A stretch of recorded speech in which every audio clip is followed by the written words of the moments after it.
Spirit, tell me if Tiny Tim will live. I see a vacant seat in the chimney corner and a crutch without an owner, carefully preserved. If these shadows remain unaltered by the future, the child will die. No, no. Please say he will be spared. If these shadows remain unaltered by the future, none other of my race will find him here. But what of it? If he be like to die, better do it. Decrease the surplus population.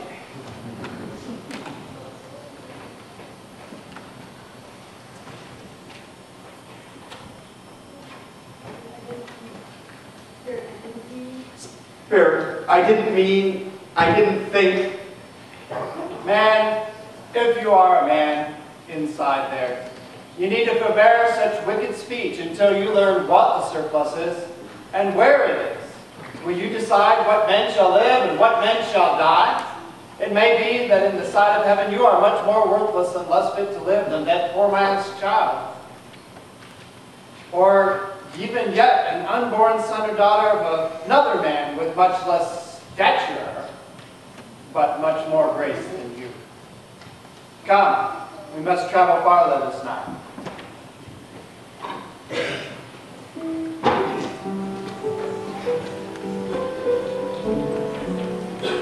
As Scrooge and his spirit went along the street, the brightness of the roaring fires in kitchens, parlors, and all sorts of rooms was wonderful. If you had judged by the numbers of people on their way to friendly gatherings, you might have thought that no one was at home to welcome them. However, the ghost led Scrooge past the many merrymakers and into the parlor of his nephew Fred, the very man he had so lately scorned for his belief in Christmas.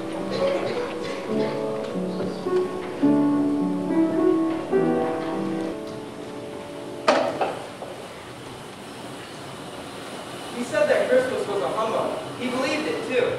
More shame for him, Fred. I can't believe he's really our uncle.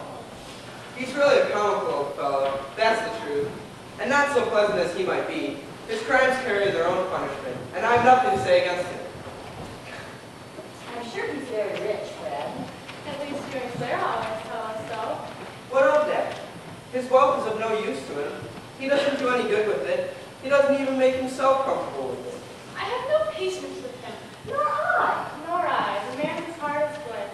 Oh, I couldn't be angry with him if I tried. Who suffers by his ill whims? Himself always.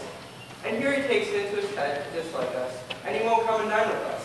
What's the consequence? He doesn't lose much of a dinner. Indeed, I think this is a very good dinner. Quite so. It was a wonderful meal. Exactly. Let no one criticize your sister's cooking, even if he is married to her. Well, I'm very glad to hear that, because I haven't any great faith in these young housekeepers. What do you say, Topper? Oh, it's not for me to say, Fred. I'm afraid to ostracize myself, such a wretched outcast that he has no right to express an opinion on these sorts of subjects, with such accomplished ladies in the room. Oh, Topper, you can express your compliments as much as any of us. Then allow me to say that it was the best meal I've tasted in months, and the pleasantest company I've ever chanced to dine in. Harold, dear, don't you have something to say? Oh, about the dinner, yes. The dinner was just charming. What lovely, what. Do go on, Fred. He never finishes if he begins to say. He's such a ridiculous fellow. I was only going to say that the consequence of him taking a dislike to us and not making merry with us is that he loses some pleasant moments, which could do him no harm. I mean to give him the same chance every year, whether he likes it or not, for I pity him. He may rail-at Christmas until he dies, but he can't help thinking better of it if he finds me going there year after year and saying, "Uncle Scrooge, how are you?" If it only puts him in a good enough mood to leave his poor clerk 50 pounds. That's something, and I think I shook him yesterday. Oh, you didn't. I did. I really think I did. Clara, you're right. He is a ridiculous fellow. Why ever did you marry him? Why? Because I fell in love. Come, Clara. I believe we're leaving the wretched outcast bachelor out of things. What do you say to a game? Lovely. What shall we play? How about Blind Man's Bluff? Ah, yes, a good sporty game of blind man's bluff. Nothing like it in the world. Here, Topper, you be it. I already have a blindfold. I picked it out yesterday.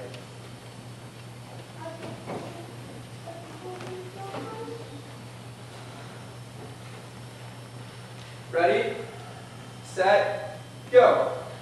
I'd start running if I were you, Meg. Topper's skills in this game are legendary. Oh, Topper, you're peeking. Clara, stop them. Whatever do you mean, Meg? Topper is wearing a blindfold, isn't he? Quite right it is. Look, Topper, how many fingers am I holding up? What? Oh, 3. Sorry, I mean 5, or is it 1?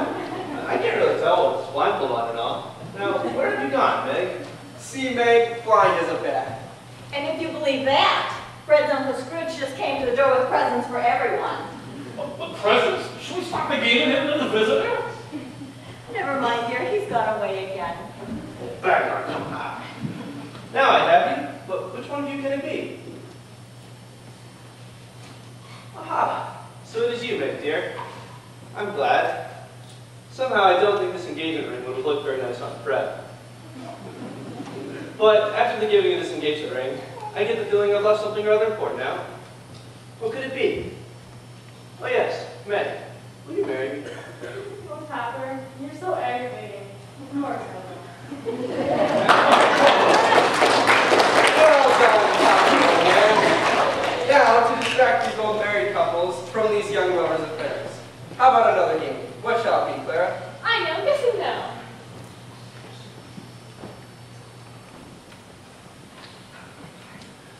Come, we must leave this place before the guests depart. Oh, but they're just starting a new game, and it's yes or no. I remember that game from when I was a young man. Can we stay, Spirit, please? Just one more game. 1/2 hour. Please, Spirit, only one. One more game? One more game?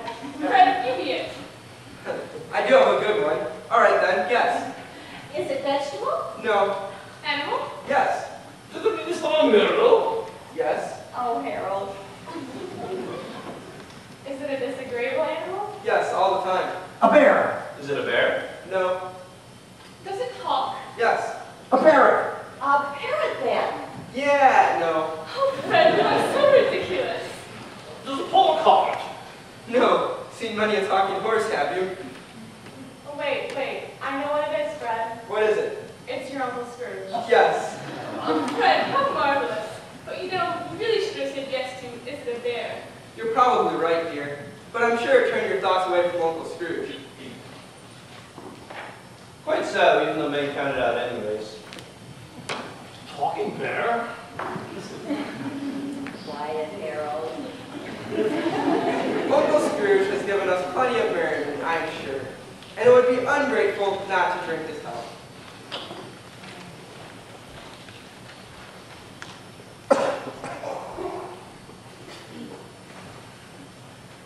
A Merry Christmas and a Happy New Year to the old man, whatever he is.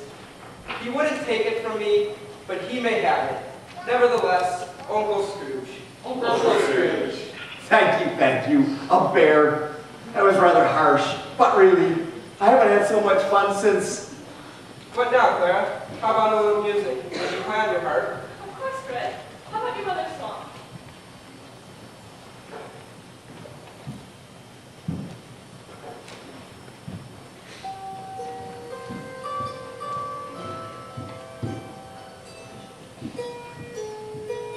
Spirit, I remember that tune. It's my sister. She's here. It's her tune. She's here again. I remember. No. Your sister is not here. It's only your niece, whom you never knew. Come. We must travel farther this night. My time grows short. No, Spirit, I just want to listen. Just for a little bit, please.